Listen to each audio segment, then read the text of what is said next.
नमस्कार दोस्तों, मैं विशाल राजपूत। दोस्तों आप सभी का इस YouTube चैनल में स्वागत है। दोस्तों आज ये वीडियो मैं बना रहा हूँ, इसका मेन पर्पज है आप लोगों को बताना कि आप SIP जो कर रहे हैं वो म्यूचुअल फंड के किस फंड में करें। दोस्तों कुछ दिन पहले मैं SIP से रिलेटेड वीडियो डाला था कि SIP क्या है, SIP कैसे बेस्ट सेलेक्ट करें और SIP कैसे करें, ये चीज़ डाला था और म्यूचुअल फंड भी डाला था दोस्तों। तो दोस्तों इसमें ये चीज़ें हैं जो SIP करते हैं हम वो म्यूचुअल फंड के किसी न किसी प्लान में ही करते हैं दोस्तों। तो दोस्तों आज की डेट में 50 तरीके के म्यूचुअल फंड हैं मार्केट में, तो हमें किस म्यूचुअल फंड में अपनी SIP करनी चाहिए ये हमें जनरली पता नहीं रहता दोस्तों। और हम ये पता ना होने के कारण कई सारी गलतियां कर देते हैं जिसमें आगे चल के फ्यूचर में हमें काफ़ी दिक्कत होती है और हमें लॉस देखना पड़ सकता है दोस्तों मैं आज आपको बताने वाला हूँ कि म्यूचुअल फंड के जो प्लान्स होते हैं, म्यूचुअल फंड्स दोस्तों कई सेक्टर में बटे हैं, कई स्कीम्स में बटे हैं, कई प्लान होते हैं दोस्तों। तो मैं आपको यही बताने वाला हूँ कि SIP किस बेस्ट म्यूचुअल फंड प्लान में करें। दोस्तों यहाँ कई प्रकार के होते हैं, जैसे इक्विटी म्यूचुअल फंड होता है, इंडेक्स म्यूचुअल फंड होता है और डेब्ट म्यूचुअल फंड होता है, हाइब्रिड म्यूचुअल फंड होता है। तो इन सब में जो है इक्विटी जो है दोस्तों काफ़ी फेमस है।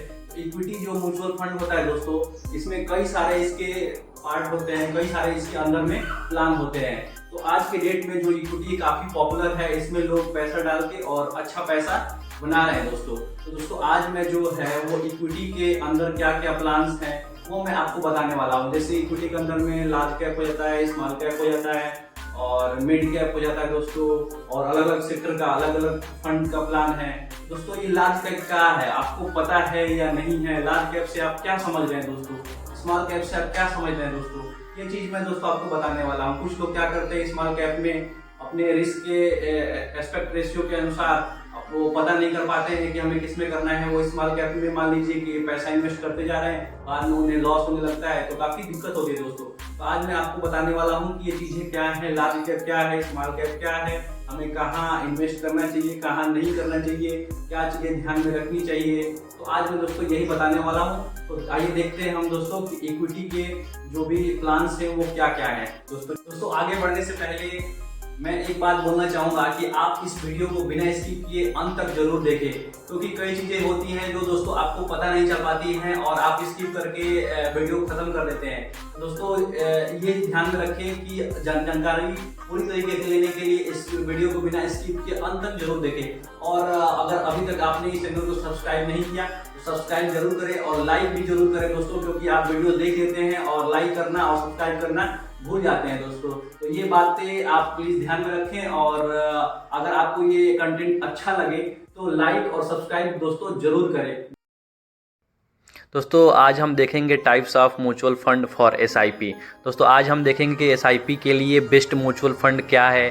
तो स्पेशली हम आज म्यूचुअल फंड के कैटेगरी देखने वाले हैं कि कितने कैटेगरी में बांटा गया है म्यूचुअल फंड। तो दोस्तों देखिए पहला जो फंड है इसके अंडर में म्यूचुअल फंड के वो है इक्विटी फंड दोस्तों, और दूसरा इंडेक्स फंड है दोस्तों, और तीसरा डेब्ट फंड है, और चौथा जो दोस्तों है वो हाइब्रिड फंड है दोस्तों। तो दोस्तों इसमें इन सभी फंडों में जो इक्विटी फंड है वो काफ़ी पॉपुलर है और आज के डेट में काफ़ी लोगों द्वारा पसंद किया जा रहा है दोस्तों। तो इक्विटी फंड में लोग आजकल पैसा काफ़ी कम समय में और अच्छा पैसा, अच्छा ग्रोथ बना रहे हैं दोस्तों। तो दोस्तों हम स्पेशली आज देखेंगे जो इस वीडियो में वो इक्विटी फंड देखेंगे दोस्तों। तो इक्विटी फंड म्यूचुअल फंड की वो स्कीम है जो खासकर शेयर कंपनी के स्टॉक में निवेश करती है। इन्हें ग्रोथ फंड भी कहते हैं। इन सभी फंड्स में सबसे लोकप्रिय इक्विटी फंड को ही माना जा रहा है दोस्तों।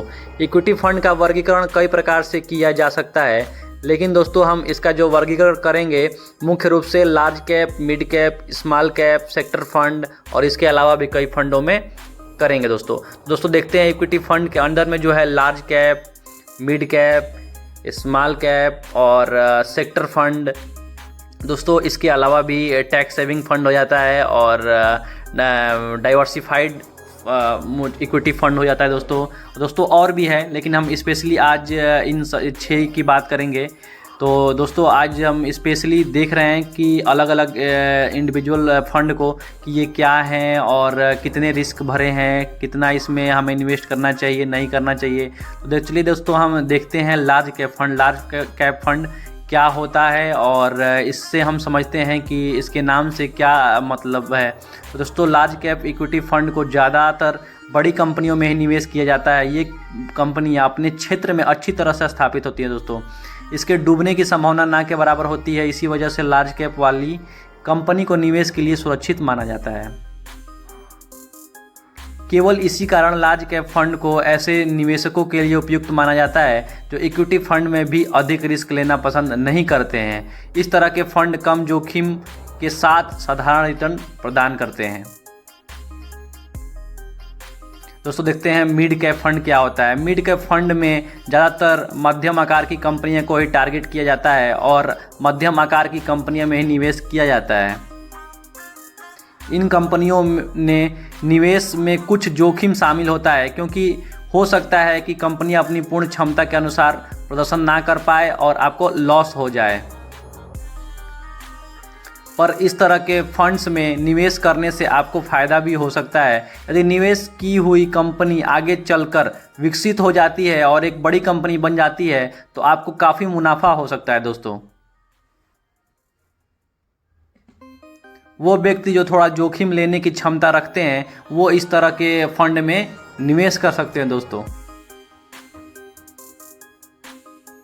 देखिए तो दोस्तों स्मॉल कैप फंड क्या होता है। जिन म्यूचुअल फंड स्कीम के द्वारा सिर्फ छोटी कंपनियों के शेयर स्टॉक में ही अपना ज़्यादातर पैसा निवेश किया जाता है तो उस तरह के म्यूचुअल फंड को स्मॉल कैप इक्विटी फंड कहा जाता है। इस तरह की स्कीम के मैनेजर अपने फंड्स का ज़्यादातर हिस्सा या फिर पूरा का पूरा पैसा ही सिर्फ छोटी कंपनियों में निवेश करते हैं। इसी वजह से इस तरह की स्कीम में किया गया निवेश मिड कैप और लार्ज कैप फंड की तुलना में काफ़ी ज़्यादा जोखिम भरे होते हैं। दोस्तों लेकिन स्मॉल कैप इक्विटी फंड से मिलने वाला मुनाफा भी लार्ज या मिड कैप स्कीम की तुलना में कई गुना तक ज़्यादा हो सकता है। इस कंपनियों में निवेश करना इसलिए भी जोखिम भरा होता है क्योंकि इसके बारे में बहुत ही कम जानकारी सार्वजनिक रूप से उपलब्ध होती है। स्मॉल कैप इक्विटी फंड केवल उच्च जोखिम उठाने की क्षमता रखने वाले निवेशकों के लिए है। दोस्तों देखते हैं चौथे नंबर पर सेक्टर फंड। सेक्टर फंड से तात्पर्य है कि किसी सेक्टर विशेष में निवेश। इस फंड में सिर्फ किसी विशेष क्षेत्र की कंपनियों के शेयर में निवेश किया जाता है। चूँकि सेक्टर फंड में किया गया निवेश सिर्फ एक ही क्षेत्र पर केंद्रित रहता है, इसलिए फंड की दुनिया में सेक्टर फंड को बेहद जोखिम भरा माना जाता है। सेक्टर फंड में फंड के मैनेजर द्वारा अपनी बुद्धिमत्ता के अनुसार किसी ऐसे सेक्टर में निवेश करता है जिसमें मुनाफे की संभावना सबसे अधिक होती है।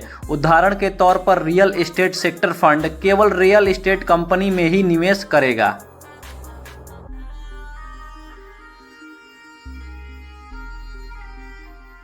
निवेशकों को सेक्टर फंड में निवेश करने से बचना चाहिए क्योंकि इस तरह के फंड का कोई भरोसा नहीं होता। अगर आप निवेश करना चाहते हैं तो अपनी पूंजी का एक छोटा सा ही हिस्सा इस फंड में निवेश करें। दोस्तों टैक्स सेविंग फंड क्या है। टैक्स सेविंग म्यूचुअल फंड निवेश के लिए आयकर में छूट प्रदान करने का तरीका है। आयकर अधिनियम की धारा 80C के तहत करों में छूट प्रदान की जाती है।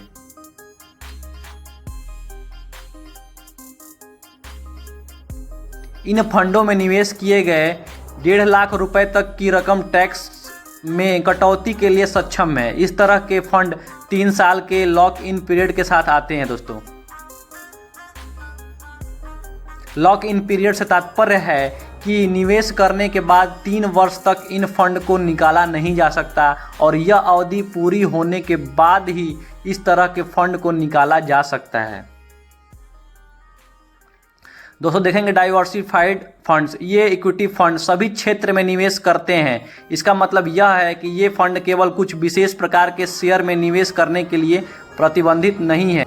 इनके पास निवेश के काफ़ी विकल्प होते हैं दोस्तों, और उनकी वजह से बड़ी कंपनियां, मध्य आकार की कंपनियां और छोटी कंपनियां आदि में निवेश करते रहते हैं। ये फंड विभिन्न क्षेत्र और विभिन्न उद्योगों की कंपनियां में निवेश करते हैं। दोस्तों आसान शब्दों में इस तरह के निवेश अर्थव्यवस्था के किसी भी विशेष भाग में निवेश तक सीमित नहीं है दोस्तों। तो दोस्तों हम अभी ये इस वीडियो में ये सारे इक्विटी के जितने भी फंड्स हैं ये इसको हमने देख लिए। दोस्तों बात आती है कि अपने लिए उचित फंड कौन सा है। दोस्तों उचित फंड जो आपका सेलेक्ट करना है वो दोस्तों इन हर चीज़ों को एनालाइज करके आप अपने लिए उचित फंड खुद से सेलेक्ट कर सकते हैं दोस्तों, क्योंकि रिस्क जो है दोस्तों इंडिविजुअल का अलग अलग है। जैसे मेरा रिस्क कुछ और है, आपका तो रिस्क कुछ और है। दोस्तों रिस्क को ध्यान में रखते हुए अपने लिए उचित फंड जो दोस्तों सेलेक्ट करें। तो दोस्तों आपको ये वीडियो अगर आपको अच्छी लगी हो तो सब्सक्राइब और मेरे वीडियो को लाइक ज़रूर करें दोस्तों। तो मिलते हैं दोस्तों अगली एक इन्फॉर्मेटिव वीडियो में, तब तक के लिए जय हिंद जय भारत।